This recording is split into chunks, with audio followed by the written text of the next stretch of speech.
काल इकडे येऊन त्यांनी सांगितलं की म्हणे काय कोकणामधले उद्योगधंदे हे गुजरातला जात आहेत. वा रे वा. 2014 ते 2019 त्यांच्याबरोबर सत्तेत बसला होता तुम्ही. 2019 ते आता किती 2020 22 ते काय जे असेल ते काय 23 तेव्हा तुम्ही मुख्यमंत्री होतात. म्हणजे या महाराष्ट्रामधल्या गेल्या 10 वर्षातली 7.5 वर्ष उद्धव ठाकरे सत्तेमध्ये होते. का गेले उद्योगधंदे बाहेर? का नाही विरोध केला तुम्ही? उद्योगधंदा आला की यांचा खासदार विरोध करणार, आमदार पाठिंबा देणार.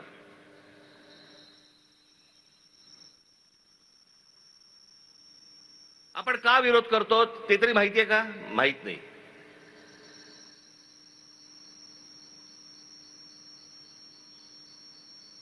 जैतापूरचा अणुऊर्जा प्रकल्प कोकणाचा नाश होईल.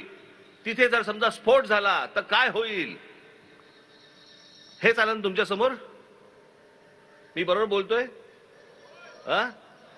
बरोबर ना? त्याचा स्फोट झाला तर काय होईल? मी एक यादी वाचून दाखवतो.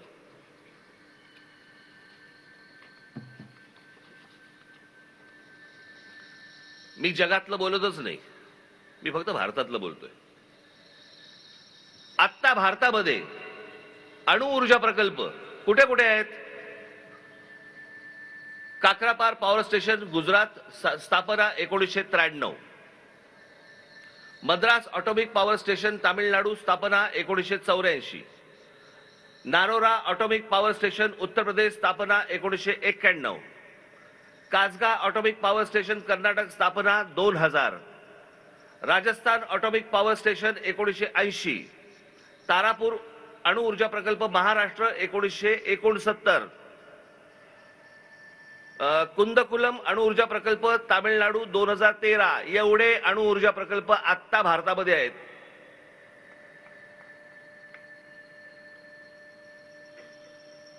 आणि सगळ्यात महत्वाचा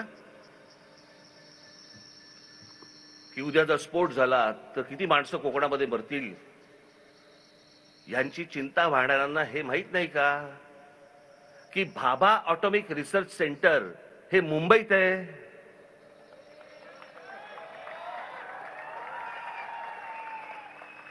न्यूक्लिअर रिएक्टर स्फोट झाला तर कसला स्फोट होतो? न्यूक्लिअर रिएक्टरचा स्फोट होतो. न्यूक्लिअर रिएक्टर मुंबईत आहे.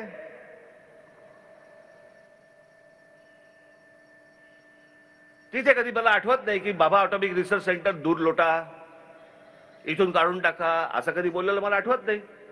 पण कोकणामध्ये प्रकल्प येऊ द्यायचा नाही.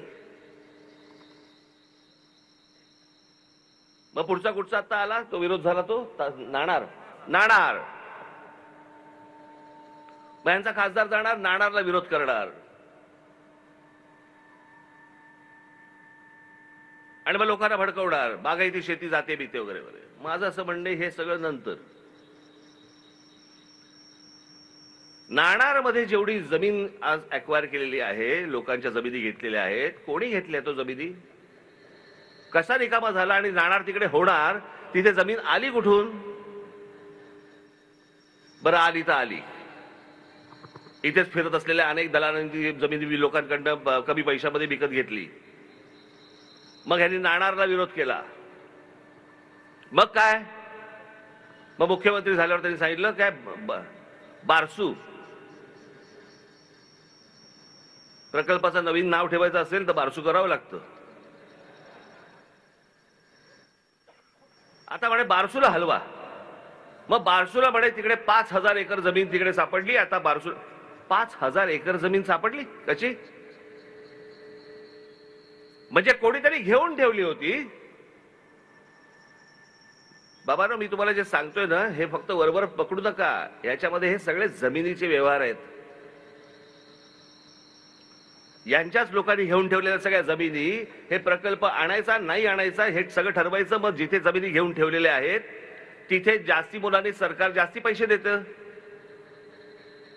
म्हणजे तुमच्याकडनं 10 रुपयाला घ्यायची गोष्ट आणि सरकारकडनं 200 रुपये घ्यायचे. हे सगळे धंदे इथे कोकणामध्ये सुरू आहेत. आणि याच्यासाठी म्हणून पहिल्यांदा प्रकल्प थांबवायचा, जमिनीची किंमत वाढवायची, मग त्याच्यानंतर या सगळ्या गोष्टी करायच्या. हे सगळे धंदे इकडचे, हे सगळे आता लोकप्रतिनिधी आहेत ना, हे खासदार हा इथला, यांचे हे सगळे प्रकार सुरू आहेत. याला बळी पडायचंय तुम्हाला.